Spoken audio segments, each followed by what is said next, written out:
제목은 세상 끝까지 언제나 너희와 함께 있느니라. 일반 성경에는 있으리라라고 미래형으로 해놨는데 우리 표준 킹제임스성에 있느니라.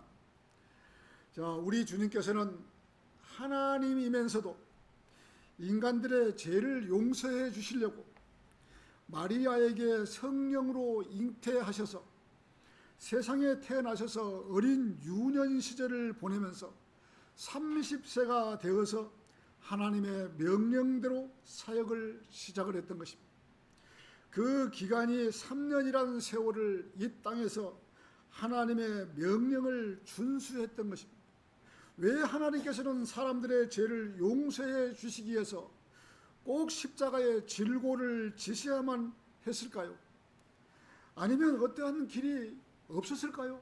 용서해 줄 수 있는 길이 없었을까요? 자, 이미 하나님께서는 이사야 53장을 통해서 자, 하나님 본인이 어떻게 죽음을 맞이할 것인가를 미리 기록을 해 두셨습니다. 우리가 이사야 53장을 우리가 많이 읽지만은 이스라엘 사람들은 이사야 53장을 읽지 않는 금서로 되어 있는 것입니다. 이사야 52장에서 53장으로 건너뛰는 구절이에요. 왜? 이사야 53장을 읽으면은 예수님께서 이 땅에 오셔서 십자가에 달려 돌아가신 사실을 그대로 인정을 해야 되기 때문에 이사야 53장은 유대인들은 완전히 빼버린 것이죠. 금서인 것입니다. 우리는 얼마나 좋습니까? 이사야 53장에서 이렇게 될 것이라고 미리서 우리들에게 선포를 해 주신 것입니다. 그래서 그대로 이사야 53장에서 선포해둔 그대로 이 세상에 오셔서 십자가에 달려 돌아가신 것입니다. 자, 하나님께서 이 땅에 오실 때에는, 예수님이 이 땅에 오실 때에는 이 잘생긴 사람의 모습으로 이 땅에 오신 것이 아닙니다. 영화에서나 어떤 이 예수님 사진을 보면은 정말 인자하고 잘생기고 이렇게 잘생긴 사람이 예수님 얼굴로 나타나는 것이거든요. 그래서 우리 성들이 볼 때는 예수님이 저렇게 참 잘생겼는갑다. 인자로 너그러이 모든 죄를 다 용서해 주시는 그런 인자하신 하나님이라고 생각, 그와 정반대인 것입니다. 하나님께서는 흠모할 만한 어떤 것도 찾을 수가 없는 그러한 얼굴로 이 세상에 오신 것입니다. 아주 못생긴 얼굴로 이 세상에 오신 것입니다. 그래서 사람들이 꼭 영화에나 어떤 그림에나 예수님은 아주 인자하고 잘생긴 얼굴로 묘사를 하거든요. 아니에요. 정말로 못생긴 얼굴, 흠모할 만한 데가 한 군데도 없는 그러한 사람으로 오시고, 만약에 예수님이 그렇게 잘생겼으면 못생긴 사람은 얼마나 그 사람을 보고 참 부러워했겠습니까? 예수님 너무나 못생겼다. 하나님이신데 저렇게 못생긴 사람이 있으니까 나보다 더 못생겼냐고 위안을 받고 살지 않겠습니까? 하나님은 그렇게 이쁜 얼굴로, 잘생긴 얼굴로 이 세상에 오신 것이 아닌 것입니다. 예수님은 그런 사람들에게 멸시를 받고 거절을 당하는도다. 또한 슬픔의 사람이요 비통함과 친숙한 사람이로다. 그런즉 우리는 외면하였으나 우리의 얼굴을 그에게서 피하는 듯 하였도다. 그는 멸시받았고 우리는 그를 존대하지 아니하였도다. 과연 그는 우리의 비통함을 담당하셨고 우리의 슬픔들을 떠맡은 것이로다. 그럼에도 우리는 그가 처벌을 받고 하나님께 맞으며 고난받은 것이라고 여겼도다. 그러나 그가 상처를 입은 것은 우리의 불법들로 인함이요 그가 상한 것은 우리의 죄악들로 인함이라. 우리의 화평에 속한 징벌이 그에게 속히 내려졌도다. 그런즉 그가 채찍들로 우리가 치유되었다. 예수님께서 채찍을 맞음으로 인해서 우리 죄가 치유된 것입니다. 그 채찍은 끝에는 이렇게 이 살점을 찍어내는 그러한 채찍이 끝에 달려있는 거예요. 그래서 후려치면은 이 사람 몸에 맞으면은 이 살점이 떨어져 나가는 것이에요. 그런 채찍에 예수님께서 맞았던 것이에요. 자, 우리 모두는 양들처럼 길을 이탈하였도다. 우리는 모두 저마다 자기 자신의 길로 돌이켰도다. 그런데 주께서는 우리의 모든 죄악을 그에게 얹으셨도다. 이렇게 우리 주님께서는 이 땅에 육신의 몸을 입고 오시기 전에 미리 이사야 53장에서 어떤 모습으로 죽을 것이라는 것을 예언을 해 두셨던 것입니다. 하나님께서 이사야 53장에 미리 다 예언을 해 두신 것입니다. 하나님께서는 이 땅에 오셔서 우리의 죄를 용서해 주시지 않으면 인간의 죄는 용서될 수가 없는 것입니다.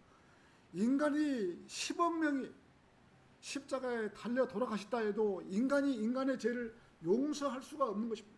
오직 하나님만이 십자가에 달려 돌아가셔야만이 인간의 죄를 용서해 줄 수 있다는 것입니다.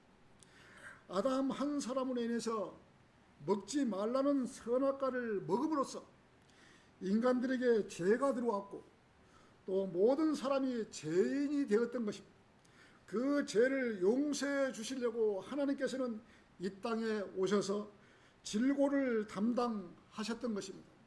그리하여 인간의 모든 죄를 제거를 해 주셨던 것입니다. 자, 세상 끝까지 언제나 너희와 함께 있느니라. 첫 번째, 부활의 주님을 믿어야 한다. 부활의 주님. 오늘 본문 말씀 16절에서는 그때 11명의 제자가 갈릴리로 떠나 예수님께서 자신들에게 지정해 주신 한 산속으로 들어갔더라. 그리고 그들이 그분을 배웠을 때 그들은 그분께 경배하였으나 일부는 의심하였더라.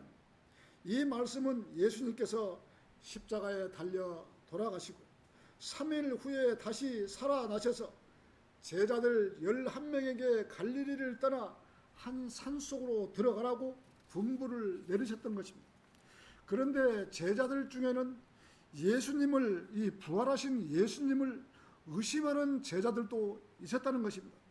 요한복음 20장 19절에서는 같은 날 저녁에 예수님께서 제자들이 모인 곳에 문들이 닫혀 있는데도 예수님께서 오셔서 한가운데 서서 평안이 너에게 있기를 기원하라 하시면서 그들에게 자신의 두 손과 자신의 옆구리를 보여주면서 이러한 사실을 보면서 제자들은 주를 반가워했던 것입니다. 이렇게 말씀하신 후에 숨을 내쉬면서 너희는 성령님을 받으라. 누구의 죄들인지 너희가 죄들을 사하면 그것들이 그들에게 사하여지라고 하십니다. 예수님은 부활하신 몸이기 때문에 콘크리트 벽을 그냥 통과를 할 수 있는 거예요. 나중에 우리도 휴거 때 우리 변화된 몸을 입으면은 우리가 천년왕국에 들어가서 뭐 문을 들어가지 않고 변화된 몸을 입었기 때문에 예수님하고 똑같이 그냥 그대로 통과해버리는 것이 우리 몸도 예수님과 똑같은 33세 반으로 우리 몸도 바뀌기 때문에 예수님 했던 것을 그대로 내가 지금 제주도를 가고 싶다. 그러면 생각만 하면 바로 지금 몸이 가버리는 것이요. 그때는 지금같이 우리가 뭐 비행기를 타고 어쩌고 막 이렇게 가는 것이 아니라 우리가 생각하면 가고 싶다. 그럼 바로 가는 거예요. 내가 서울 가고 싶다. 그러면 바로 가는 거고. 그때는 변화된 몸을 똑같은 거예요. 이렇게 제자들은 예수님을 보고 반가워하고 말씀을 들었는데 예수님의 제자였던 도마는 그 자리에 없었던 터라 다른 제자들이 예수님을 보았고 예수님 손에 못 박힌 두 손과 옆구리에 창에 찔린 흉터를 보았다고 하니 도마는 의심을 할 수밖에 없는 것이죠. 안 봤으니까 부활하신 예수님이 반드시 십자가에 달려 돌아가셨는데 부활하셨다 그러니까 손에 못자국이 있고 옆구리에 창자국이 있다고 다 보았는데 다른 제자들은 도마만 못 보니까 나는 못 믿겠다. 그 손자국에 이 창자국이나 못자국을 내가 보고 믿겠다 하고 예수님 그 도마는 의심을 했던 것이죠.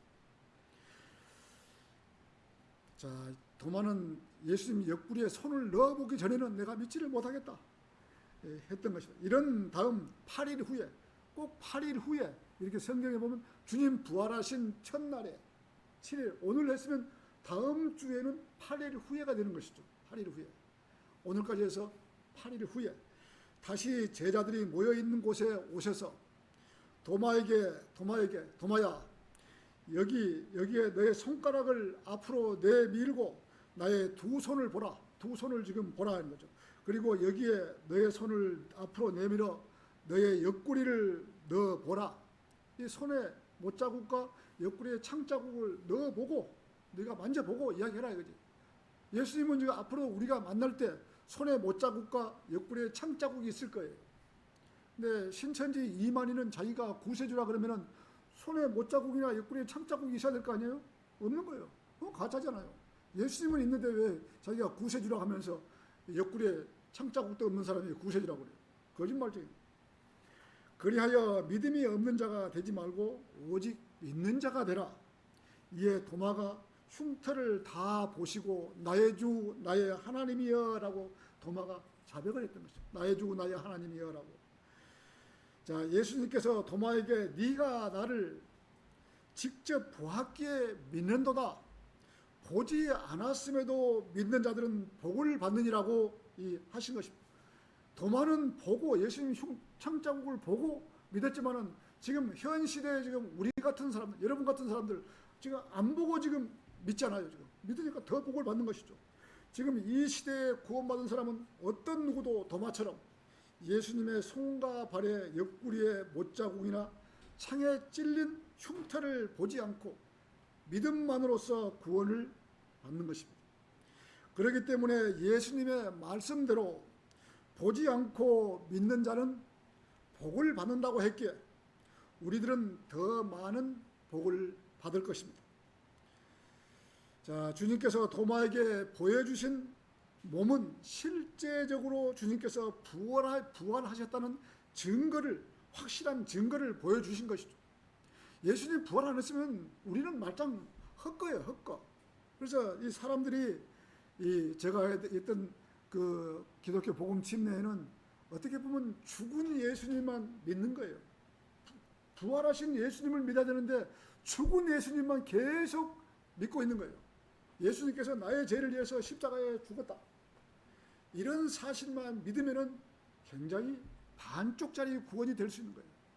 죽은 예수님도 믿어야 되지만 나의 죄를 위해서 죽은 예수님도 믿어야 되지만 예수님이 죽었다가 다시 살아나신 그 부활의 주님을 믿어야지 확실하게 믿는 거예요. 그래서 지금도 이 예수님께서 북쪽 하늘에서 북편 하늘에서 다 쳐다보고 있는 거야. 그래, 쳐다보고 계시는 거예요. 하나님께서 다 보고 계시는 거예요. 그래, 네가 나를 믿기만 해라. 믿기만 해라. 너를 절대로 지옥에 보내지 않겠다고 하나님께서 약속을 해주시고 선포를 해주시고 우리는 그대로 믿기만 하면 되는 거예요. 뭘 깨닫고 이런 것이 아니고 그랬습니까? 감사합니다. 믿기만 하면 되는 거예요. 많은 사람들이 예수 그리스도의 피 흘리심으로 구원을 받는 것입니다. 거기에다가 더 한 가지를 첨부한다면 돌아가신 예수님도 믿어야지만 다시 살아나신 예수님을 믿어야, 부활하신 예수님을 우리는 꼭 믿어야 된다 이거죠. 죽은 예수님만 믿는 것이 아니고 부활하신 예수님을 믿어야 하며 지금도 살아나셔서 북편 하늘에서 우리를 쳐다보고 계신 하나님인 것입니다. 마태복음이나 사복음서나 예수님 돌아가시기 전 십자가 이전까지는 우리가 알아야 할 성경 말씀이지만 면밀히 따지면 구약이라고 해야 하고 구약과 신약의 과도기의 책이라고 알아야 합니다. 과도기. 여러분, 이 마태복음은 구약에서 신약으로 넘어오는 과도기 책이고 또 사도행전은 또 이 사복음서에서 교회 시대로 넘어오는 사도행전도 과도기 책이에요. 그래서 사도행전을 갖다가 우리 교리로 가져오면은 엄청난 부작용을 느낍니다. 사도행전을 우리 교리로 삼으면 안 되는 것이에요. 사도행전 9장, 15장 가서 확실하게 이제 우리 교회 시대로 넘어오는 것이지 그 전에 걸 우리 교리로 받아들이면 안 된다는 것이죠. 그래서 교회 시대에서 또 환란성도로 넘어가는 과도기 책이 히브리서나 야고보서예요. 과도기책 넘어가는 과도기가. 그래서 성경을 확실히 알고 봐야 된다 이거죠.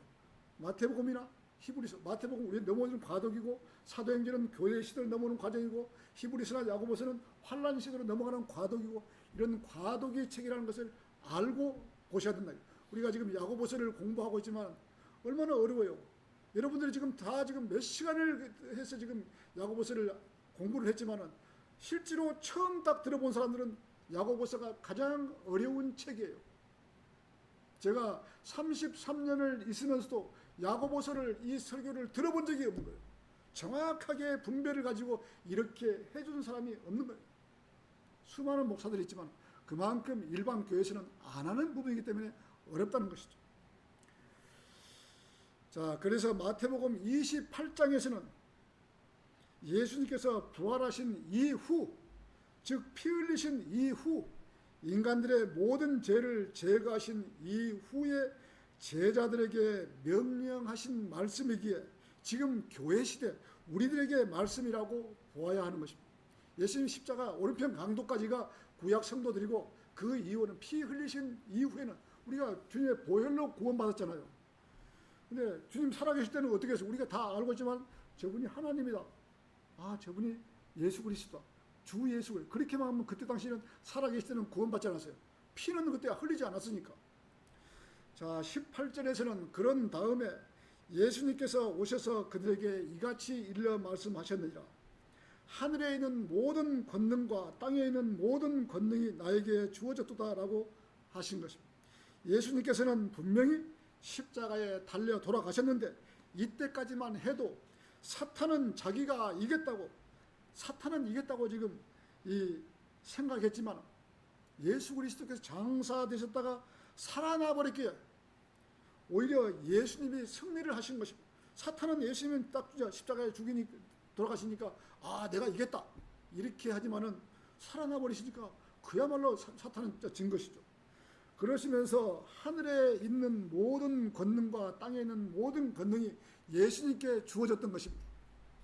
이 말씀을 가지고 가톨릭에서는 자기들의 권능을 유지하기 위해서 1500년 동안이나 자기들이 사용을 했던 구절인 것입니다. 주님께서는 로마 가톨릭에 위임을 하시지 않았던 것입니다. 로마 가톨릭에 주지 않았어요. 주님께서는. 로마 가톨릭 배후에 누가 있습니까? 로마 가톨릭 이후에는 루시퍼라는 이 마귀 사탄이 있는 것이에요. 로마 가톨릭 이후에는 뒤에는 배경이 사탄이 루시퍼가 딱 있는 거예요. 그래서 로마 가톨릭을 조종하고 있는 거예요. 지금. 로마 가톨릭 교회가 어디입니까? 로마 가톨릭 이 루시퍼의 백성이 어디입니까? 바로 이 로마 가톨릭이에요. 앞으로 적그리스도 가톨릭에서 나오는 것입니다. 적그리스도가 시리아계 이 로마 가톨릭 교황이 될 것입니다. 교황. 자, 하나님께서는 이 모든 권세를 아들에게 주시고 그를 통하여 세상을 다스리려고 하신 것입니다. 빌립보서 2장 10절에서는 이런 예수님의 이름에 하늘에 있는 것들과 땅에 있는 것들과 땅 아래에 있는 것들에 속한 모든 무릎마다 꿇게 하려 하시며 모든 혀가 저마다 예수 그리스도께서 주이심을 고백하여 하나님께 영광을 돌리게 하려 함이라.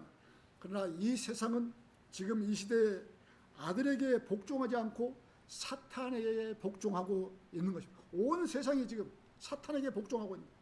고린도후서 4장 4절에서는 이 세상의 신이 그들 안에서 믿지 않은 자들의 생각들을 어둡게 하였으니 하나님의 형상이신 그리스도의 영광스러운 빛이 그들에게 비치지 않게 하려는 것이라. 지금 이 시대에 사탄이 지배하고 있지만 그 지배 기간은 그리 오래도록 가지 않을 것입니다. 절대로 오래 가지 않는 것이죠. 사탄의 기간이. 하나님께서 아담에게 주신 왕권을 빼앗은 이후로 사탄은 지금까지 이 세상에 왕 노릇을 하고 있는 것입니다. 사탄이 지금 왕 노릇을 하고 있는 거예요. 이 세상에 지금. 누가복음 4장 6절에서는 사탄은 예수님을 시험하시면서 이렇게 예수님께 말했던 것입니다. 그러자 마귀가 그분께 이같이 말했다. 이 모든 권능과 그것들의 영광을 내가 너에게 주겠노라. 이 사탄이 지금 예수님과 참 웃기는 이야기잖아요. 사탄이 지금 하나님께 지금 그렇게 이야기를 하고 있는 거예요. 이는 그것이 나에게 넘겨졌기 때문이라. 이 땅 위에 지금 권세는 사탄에게 지금 넘겨진 것이죠. 자, 그런즉 나는 누구에게든지 내가 원하는 자에게 그것을 주겠노라고 예수님을 보고 자기의 말을 들으면 이 세상의 모든 권세와 능력을 예수님께 넘겨주겠다고 하고 있는 것입니다. 이런 사탄은 하나님보다 더 높아지려다가 셋째 하늘에서 쫓겨났던 것입니다. 사탄이. 자, 다시금 자기가 예수님의 자기 말을 들으면 이 세상의 모든 것을 예수님께 넘기겠다고 하고 있는 것입니다. 거짓말의 왕초 마귀가 예수님을 보고 이렇게 거짓말을 하고 있는 것입니다. 요즘 정치를 보면 하나같이 좌파들은 사탄이 하고 있는 모든 것을 그대로 답습하고 있는 것입니다. 온갖 거짓말 투성이고 어떻게 해서라도 거짓말과 막말을 해서 정치를 자기들이 잡으려고 하고 있고 온갖 술수를 부리고 있는 것입니다. 이 앞전 세대 5년 동안 이 정치를 해서 얼마나 이 나라를 망가뜨려 놨습니까? 지금 그렇게 하고 있는 거예요. 좌파들의 목적은 어떻게 해서라도 정치를 자기들이 잡아서 자기들 마음대로 하고 싶고 이 나라를 공산주의에다가 갖다 바치려고 하고 온갖 술수를 부리고 있는 것입니다. 이 좌파들은 윤석열이 대통령을 갖다가 욕을 하면 하지 이 김정은한테 욕을 한마디도 못하는 거예요. 안 하죠. 뭐 하면 그 사람이 이북을 김정은을 믿고 있겠습니까? 김정은이 자기 신인데 윤석열 대통령이 욕을 했으면 했지 김정은이 욕하는 사람 좌파 봤습니까? 욕 못하죠. 절대로 거꾸로 지금 돼 있는 거예요. 지금 이 나라가. 자, 르크만 목사님은 우리의 참 멘토이신 르크만 목사님은 그리스도인들에게 이렇게 명령을 했던 것이에요. 우리에게. 자, 젊어서는 좌파를 선택할지는 몰라도 지금 르크만 목사님 우리에게 그리스도인들에게 주어진 거예요. 젊어서는 좌파들을 선택할지는 몰라도 40대 이후에는 좌파를 선택한다는 것은 정신이 없는 사람들이라고 이 르크만 목사님이 주석서에다 이야기를 해놓은 거예요. 좌파를 선택하면 안 된다고. 얼마나 확실하게 이야기를 해도 우리의 멘토이신 분이 좌파를 선택하면 안 된다고 분명히 했는데도 그리스도인이라고 하면서도 하나님을 믿는다고 하면서도 좌파를 선택한 사람이 얼마나 많습니까? 제정신이 아니에요. 지금 어떻게 보면 그리스도인은 좌파를 선택해서는 안 된 것이죠. 사도행전에서 이 아나니아와 삽비라를 그 돈을 다 내서 지금 같이 공동생활하면서 거기서 공산주의가 탄생한 것이에요. 공산주의가 성경에서 공산주의가 탄생한 것이에요. 자, 공산주의가 되면 하나님을 믿지 못하고 지금 이북에 교회 있습니까? 중국에 교회 있습니까? 중국의 교회 이게 숨어서 하든지 아니면 이게 숨어서 하든지 교회가 없는 거예요. 자, 공산주의가 되면 설교나 복음 전파 사역은 할 수가 없는 것입니다. 길거리에서 하지를 못하는 것이에요. 그리스도인이라고 하면 이런 좌파를 선택해서는 안 되는 것입니다. 확실하게 우리는 알고 넘어가야 되는 것입니다. 자, 우리나라 좌파들은 이북의 김정은의 지시를 받고 있는 거예요. 지금 보십시오. 노조나 이렇게 전부 이북의 지시를 받아갖고 그대로 지금 선동하고 있는 것이에요. 얼마나 지금 사람들이 선동에 지금 당하고 있는 것이에요. 하나님을 믿는 사람들은 진리 가운데서 자유로워야 하는데 공산주의가 되면 그야말로 하나님의 반대편에 서게 되는 것입니다. 반대편. 그리스도인이라면 이런 것쯤은 확실하게 알고 신앙생활을 해야 하는 것입니다. 그리스도인은 좌파가 될 수가 없는 거예요. 좌파가 하면 안 돼요. 근데 이 복음 전파자들 보면은 자기가 좌파라고 가소롭게 짝이 없는 것이죠. 가소롭게. 공산주의가 되면 길거리에서 소리 외치겠어요? 거리 설교 하겠어요? 못하는 것이죠. 하나님께서는 아담에게 주신 왕권을 선악과를 먹은 이후에 사탄에게 빼앗겨 버렸고 또 노아에게 주었는데 노아는 술에 취해서 자기 아들 함에게 동생을 허락한 이후에 다시 또 뺏겨버렸던 것이죠. 사탄의 목적은 어떻게 해서라도 넘어뜨리고 사람마다 이 하나님께 주신 사람마다 넘어뜨리고 실패하게 했고 예수 그리스도께서 다시 왕권을 가지고 오셨을 때도 사탄은 예수님을 이겨보려고 온갖 유혹과 시험을 해서 예수님을 이겨보려고 했으나 결국은 갈보리에서 패하고 말았던 것이죠. 갈보리에서. 갈보리 동산이 어디입니까? 개혁성경에는 갈보리라는 말이 없지 않습니까? 갈보리라는 동산에서 예수님이 십자가에 돌아가신 것이죠. 갈보리라는 단어는 딱 한 번 성경에서 나오는데 개혁성경은 그마저도 빼버린 것이죠. 사탄은 예수님을 십자가에 매달고 자기가 모든 권능을 빼앗으려고 했으나 오히려 예수님이 부활하신 후에 사탄의 권세를 이겨버렸던 것입니다. 하나님께서는 이미 창세기 3장 15절에서 그 여자의 씨가 너희 머리를 상하게 할 거죠. 사탄의 머리를 상하게 한다 이거죠. 너는 그의 발꿈치를 상하게 하신다고 미리서 예언을 해 두신 것입니다. 비록 지금은 사탄이 예수님을 이긴 것 같지만 절대로 이길 수 없는 것입니다. 지금 이 세상은 사탄이 관장하고 있는 것입니다. 그렇기 때문에 하나님께서 우리를 보고 정신 차리라고 하고 있는 것입니다. 우리 에베소서 6장 11절을 한번 보고 넘어가시죠. 에베소서 6장 11절.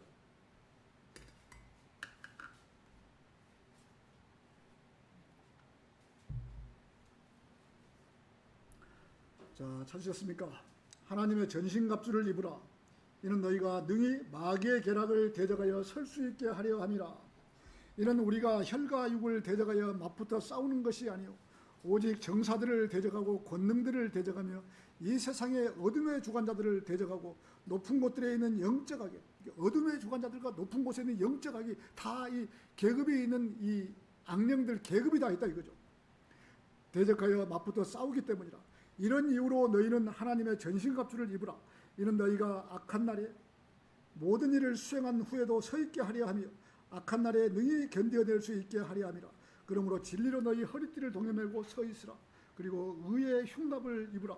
또 너희 발에는 화평의 복음을 예비한 것으로 신을 신으라. 무엇보다도 믿음의 방패를 붙들라. 그것으로 너희는 사악한 자에 의하여 쏘아진 불화살들을 모두 끌 수 있으라. 그리고 구원의 투구와 성령의 검 곧 하나님의 말씀을 붙들라. 성령 안에서 모든 기도와 간구로 항상 기도하고 모든 성도들 위하여 모든 인내와 간구와 더불어 그 일에 깨어 있으라. 자, 하나님께서 구원받은 성도들에게 마귀에게 대항하라고 하신 것입니다. 여러분, 마귀에게 대항하라고 하신 거예요. 군대가 강해지려면은 매일같이 군사 훈련을 받아야 강건한 군인이 되는 것처럼 그리스도인도 마귀의 전쟁을 치러 봐야 하는 것입니다. 이 세상은 사탄의 권세로 유지되기 때문에 선보다 악이 더 강한 시대가 된 것입니다. 온갖 죄악과 부도덕한 일로 세상은 꽉 차 있고 죄악이 넘쳐나고 있는 시대인 것입니다. 그러나 구원받은 성도에게 하나님의 권세를 주신 것입니다. 구원받은 성도에게만 하나님의 권세를 주신 것입니다. 그것은 영적인 권세인데 이 권세를 하나님께서 이 권세를 통하여 그리스도인들에게 믿음을 심어주고 계시는 것입니다. 거듭난 그리스도인들만 하나님의 영적인 통치를 받을 수 있는데 구원을 받는 사람만이 하나님의 왕국의 백성인 것입니다. 그래서 구원받은 성도가 언제 어디서라도 하나님의 말씀을 외쳐서 구원을 받게 하고 그 혼을 이겨올 수 있는 길을 열어주신 것입니다. 이것이 하나님께서 우리들에게 주신 복음 전파의 사역인 것입니다. 참 천사도 흠모할 수 있는 그런 복음 전파를 우리 구원받은 성도들이 가지고 있는 거예요. 천사도 전하지 말라고 딱 막아놓은 걸 갖다가 우리 구원받은 성도들이 주신 거예요. 마귀는 어떻게 해서라도 구원받은 숫자를 줄이기 위해서 가진 방법을 고사하고 있고 자기가 천년 왕국을 지배하기 위해서 지금까지 카톨릭은 마귀의 사주를 받고 마귀 편에 서서 구원받는 성도를 괴롭혔던 것입니다. 로마 카톨릭과 함께 했던 계획자들도 그 누룩에서 벗어나지 못하고 잘못된 교리에서 벗어나지 못하고 있는 것입니다. 어제도 제가 자매와 함께 옆에 집을 방문했는데 옆에 집 그 마리아가 딱 복음을 전하려고 했는데 마리아 상을 그 집에다가 모시고 사는 거예요. 그래서 우리 입에서 딱 말이 안 나오더라고. 마리아를 보는 순간 에이 복음 전파할 힘이 안 생겨버린 거예요. 그리고 천주교인들 카톨릭은 우리가 저래도 받아들이지 않는 거예요.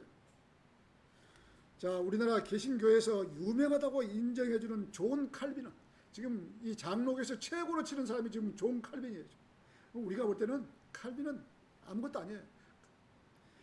자, 존 칼빈은 제네바시 전체를 계획하려고 했던 것입니다. 계획을 하려고. 칼빈이 부르셨던 칼빈의 5대 강령. 5대 강령은 잘못된 것입니다. 칼빈의 5대 강령.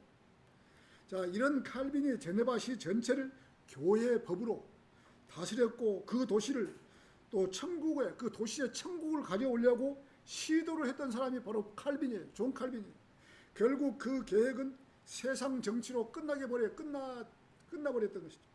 그의 영향을 받은 개신 교회들이 이 땅에 천국을 가져오려고 노력하지만 주 예수 그리스도께서 이 땅에 오시지 않는 한 이 땅에는 결코 천국이 이루어질 수 없는 것입니다. 지금 이 나라의 카톨릭, 장로교회, 감리교회 모든 교단들이 하나가 되어서 에큐메니카니까 하나로 지금 뭉치는 지금 에큐메니카 이 운동을 해서 천국을 자기들이 이룩하려고 하지만 절대로 그렇게 되지는 않는 것입니다. 이 땅의 천국은 반드시 예수님이 재림하셔야만이 천년왕국으로 들어갈 수 있는 것입니다. 그 외에는 들어갈 수가 없는 거예요. 이 땅은 천국은 반드시 예수님이 오셔야 하는 것입니다. 사탄이나 카톨릭이나 장로교회, 감리교회 무슨 교회이든지 간에 자기들이 유토피아를 건설할 수가 없는 천년왕국을 건설할 수가 없는 거예요. 인간의 수명을 늘릴 수가 없는 것이잖아요. 그런데 예수님 오면 인간을 100살 먹어서 죽으면 어린아이가 죽는 거예요. 1000살 이후까지 인간을 살리게 할 수 있는 방법은 하나님밖에 없는 거예요. 아무리 인간들이 어쩌고 해도 이 유토피아를 건설을 못하는 것입니다. 이렇게 위대하시고 거룩하신 분이 구원받은 성도에게는 세상 끝까지 언제나 함께 있느니라고 하신 것입니다. 한글 킹제임스 성경은 함께 있으라고 미래어로 했던 것입니다. 이분이 우리 안에 계신 분이 함께 있느니라, 있으리라가 아니고 있느니라. 우리 안에 계신 이 성령님이 있지 앞으로 있으리라가 아니잖아요. 있으리라. 저거 잘못됐잖아요. 우리 안에 성령님이 있느니라. 우리 안에 계시는 분인데 있으리라 그러면 어찌 되겠어요? 잘못된 것이죠. 자, 이렇게 위대하시고 거룩하신 분이 구원받은 세상 사람들의 끝까지 함께 있다고 했습니다. 자, 세상 끝까지 언제나 너희와 함께 있느니라. 두 번째, 성경을 나누어서 공부를 해야 된다. 오늘 본문 19절에서는 그러므로 너희는 가서 모든 민족을 가리키고 그들에게 아버지와 아들과 성령님의 이름으로 침례를 주며 무엇이든지 내가 너에게 명령한 모든 것들을 준수하도록 그들에게 가르치라.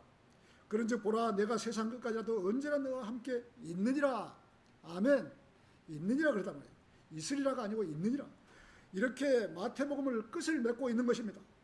구원받은 성도라고 한다면 이 구절을 읽고 도전받지 않는다면 이상한 것입니다. 이 구절을 읽고 구원받은 성도가 도전을 안 받는다 그러면 이상한 것이죠. 이 말씀은 예수님께서 우리에게 명령한 지상 명령인 것입니다. 이 말씀을 읽고 주님 앞에 헌신하는 성도도 있고 자기 생애를 주님 앞에 내어드리는 성도도 있는 것입니다. 이 말씀을 읽고 전 세계 오지로 사역자로 나가기도 하고 목회자가 되기 위해서 신학 공부도 하고 또 주님을 더 전파하기 위해서 자기 생애를 내어드리는 성도가 탄생을 하는 것입니다. 저는 이 구절을 암송하면서 수십 번 아니 수백 번 이 말씀에 도취되어서 너무나 좋았던 기억이 있습니다. 차를 몰고 가면서 이 말씀을 계속 암송을 하는데 내가 세상 끝까지 너희와 항상 함께 있으리라. 그때는 있으리라 그래서 있느니라가 아니고 나는 말씀이 와서 그렇구나. 하나님께서 나와 함께 세상 끝까지 항상 함께 해 주시는구나 라는 말씀에 목이 메이도록 감동을 받은 적이 있습니다. 지금 우리 표준 킹제임스 성경 말씀대로 현시에 젖었던 일. 자, 다른 성경에는 비몽, 사몽, 환상 여러 가지가 있지만은 저는 이 말씀으로 감동을 받을 때 현시에 이 감동을 받은 것입니다. 성령님으로 충만하여 어찌할 줄을 모르고 감동에 겨워 너무나 좋아했던 이 구절입니다. 그런 제 마음을 어떻게 달랠 길이 없어서 하나님 아버지 제가 제 마음을 안정을 시켜주십시오. 운전을 하고 가는 중에 제 마음을 안정을 시켜주십시오. 너무나 성령님으로 충만하니 제가 제 마음을 어디에다 둘지 모르겠습니다. 이렇게 성령님으로 충만한 마음을 진정시켜 주시옵소서라고 기도한 적이 있습니다. 이 땅에 사는 수많은 그리스도인들이 이 말씀으로 감동을 받고 주님 앞에 헌신하는 것을 볼 수 있습니다. 제가 여러분들에게 마태복음이나 사복음서와 또 히브리서, 야고보서와 계시록은 지금 이 시대에 우리의 교리로 받아들이면 크나큰 오류가 발생한다고 하게 된다고 이야기를 했습니다. 지난 시간에 보았듯이 마태복음은 우리 시대에 적용하면 주기도문을 받아들이는 이 착오를 범할 수 있고, 또 마태복음 5장, 6장, 7장을 받아들이면 산상보훈은 천년왕국의 헌법인데 우리 시대에 가져오게 되면 잘못된 교리가 정립이 되어서 성경을 엉터리로 가르치게 된다는 것입니다. 지금 이 나라에도 마태복음이나 사복음서, 히브리서, 야고보서, 계시록을 우리 시대에 적용을 해서는 많은 오류를 낳는 것입니다. 이런 교회들에서 그야말로 성경을 시대적으로 나누지 못하기 때문에 성경을 가르친다고 하지만 엉터리로 가르치고 있는 것입니다. 지금 이 시대에 주기도문이나 외우게 하고 천년왕국의 헌법을 이 시대에 지키고 살게 한다든지 하는 오류를 낳게 되는 것입니다. 우리가 마태복음 산상보훈이 5장, 6장, 7장을 보면 영이 가난한 자들은 뭐 천국의 자기 것 이렇게 지금 쭉 되어 있는데, 이것은 천년왕국 헌법이에요. 헌법. 천년왕국에서 그렇게 법을 지켜야 되는 법이에요. 지금 우리가 지킬 수 없는, 어떻게 마음이 가난하겠습니까? 우리가 지킬 수 없는 법이고 천년왕국 헌법입니다. 여러분 그 헌법을 잘 알고 가십니다. 헌법을 이 시대에 지키고 살게 한다든지 하는 오류를 낳게 되는 것입니다. 디모데후서 2장 15절에서 진리의 말씀을 올바로 나누어 너 자신을 하나님께 인정받는 자로서 부끄러워할 필요가 없는 일꾼들로서 나타내도록 공부하라고 하신 것입니다. 성경을 나누지 못하기 때문에 이러한 잘못된 일이 일어나는 것입니다. 이것이 한 사람으로 끝이 나는 것이 아니고 온 나라와 또 이 말씀을 듣고 해외 선교사로 나가서 그 나라까지 잘못된 교리를 퍼뜨려서 하나님을 잘 믿지 못하는 그러한 교인으로 만들어버리는 것입니다. 정말 조심해야 하는 그러한 구절입니다. 이러한 속임수에 속고 있는 사람의 뒷배경에는 그야말로 마귀의 왕 두목 루시퍼가 조종을 다 하고 있다는 것을 여러분 기억을 하셔야 되는 것입니다. 그 뒤에는 루시퍼가 있다는 것입니다. 침례를 세례라고 한다든지 율법을 지켜야 한다고 한다든지 천년왕국인 헌법을 산상보훈을 지켜야 한다든지 신천지 여호와의 증인들처럼 14만 4천 명이 자기들이라고 헛소리를 한다든지 이렇게 이단들이 판을 치고 있는데도 사람들은 그 사실을 모르기 때문에 이단 교리에 빠져서 자기 재산을 다 바치고 젊음과 인생을 바쳐서 헛수고를 하고 있는 것입니다. 신천지에 가면은 젊은 사람들이 너무나 많이 이 교리에 빠져서 자기 인생을 다 망가뜨리는 것이죠. 우리 젊은 사람들은 그런데 안 빠진 것만 해도 얼마나 다행입니까? 이런 배후에는 사탄, 루시퍼가 있다는 사실을 사람들은 모르고 지금 추정하고 있는 것입니다. 하나님의 말씀을 공부하고 열정이 있는 성도들이 자원해서 선교사로 나갔던 것입니다. 수많은 이 사람들이 선교사로 자청해서 나갔지만 풍토병을 얻어서 이기지 못해서 현지에서 죽었고, 또 살해되어 죽었던 성도들이 어디 한두 명이겠습니까? 하나님의 말씀을 들고 전 세계로 나가서 풍토병이 걸리고 그 식인족한테 잡혀서 먹고 이런 사람이 한두 명이겠습니까? 자, 아도니람 저드스는 젊은 날 이 학교를 다니면서 처음에 이 학교에 들어가서 이 룸메이커를 한 사람을 딱 만났는데 이 제이콥 에임스와 이 룸메이커가 되는데, 그때는 이렇게 아도니람 저드스니 하나님을 믿지 않는 사람이었으니까 이 사람은 이 제이콥 에임스는 하나님을 믿는 사람이고 이 사람을 갖다가 신앙을 완전히 무너뜨려 버린 거예요. 아도니람 저드스니. 그때 그는 아도니람 저드스는 하나님 믿지 않는 사람이었어요. 그 후 저드스는 이 영향을 받아 맹렬한 무신론자가 되어 그 제이콥 에임스는 무신론자가 되어 버렸던 것이죠. 자, 저드슨이 그를 이긴 것입니다. 그를 무신론자를 만들어 버렸어요. 자, 수후 저드슨은 이 사업차 뉴욕에 갔다가 보스턴에 들어오는 길에 어느 호텔에 들렸던 적이 있다고 합니다. 호텔 매니저가 방이 없다고 하면서 미안하다고 하면서, 그런데 방이 하나 있기는 있는데 그 방에는, 옆방에는 이 죽어가는 환자가 살기 때문에 신음소리 때문에 옆방에 살 수가 없기 때문에 그 방을 비워두었습니다. 그래서 그 방은 못 줍니다. 아니라고. 이 아도니라 저드스는 다른 데로 갈 수가 없으니까 그냥 그 방을 달라고. 그 방에 가서 이 잠을 잤는데 저녁 내 이 옆에 방에 시끄러워서 잠을 잘 수가 없을 정도로 막 신음을 하고 그러니까, 이제 새벽녘에는 그 사람이 이제 신음이 끝나고 이제 저드스는 이제 잠이 들었는 모양이에요. 잠이 들어. 그래서 새벽에 아침에 나오면서 그 카우타 매니저에게 새벽녘에는 잠을 잘 잤다고, 그 옆에 방에 있는 사람이 잘 지냈냐고 이렇게 물어보니까 그 매니저가 그 사람은 새벽녘에 세상을 떠나셨다고. 아니 정말 그러냐고. 야, 그 이제 세상을 떠났으니까 이 아도니람 저드스는 이제 조용하게 이제 편안히 잠을 잔 것이죠. 그러면서 왜 그 사람이 하필이면 호텔에 와서 죽었냐고. 자기 가족한테 알리지도 않고. 그래 매니저가 아무리 가족한테 알렸는데도 알릴 가족이 없다고 이렇게 했는 말이에요. 그래서 그 사람은 이 이름을 밝히면서 제이콥 에임스라는 사람을 갖다가 매니저가 이 아도니라 저드스한테 딱 가르쳐 준 거예요. 제이콥 에임스라고. 아니 그 사람은 나하고 이 대학에 들어갔을 때 이 룸메이커였는데 그 사람이 이 옆방에 들은 줄을 모르고 죽고 난 이후에 그 사람은 신앙을 다 망가뜨려 버리는 이 아도니라 저드스니 망가뜨려 버렸는데, 그때서 아침에 일어나서 그 사람이 제이콥 에임스라는 사실을 뒤늦게서 안 것이죠. 아도니라 저드스니 얼마나 후회하겠어요. 그 대학교 룸메이커를, 그때는 이 아도니라 저드스니 하나님을 안 믿었기 때문에 이 사람의 이 신앙을 망가뜨려 버렸는데, 그 사람이 옆방에서 그날 새벽에 이 신음하다가 죽었다는 거예요. 그 사람이 이름이 제이콥 에임스라. 얼마나 후회하겠습니까? 자, 이름이 뭐라고 이제 다 그러니까 이 제이콥 에임스 저드스는 그때 자기의 룸메이커인 친구라는 것을 알아보았던 거죠.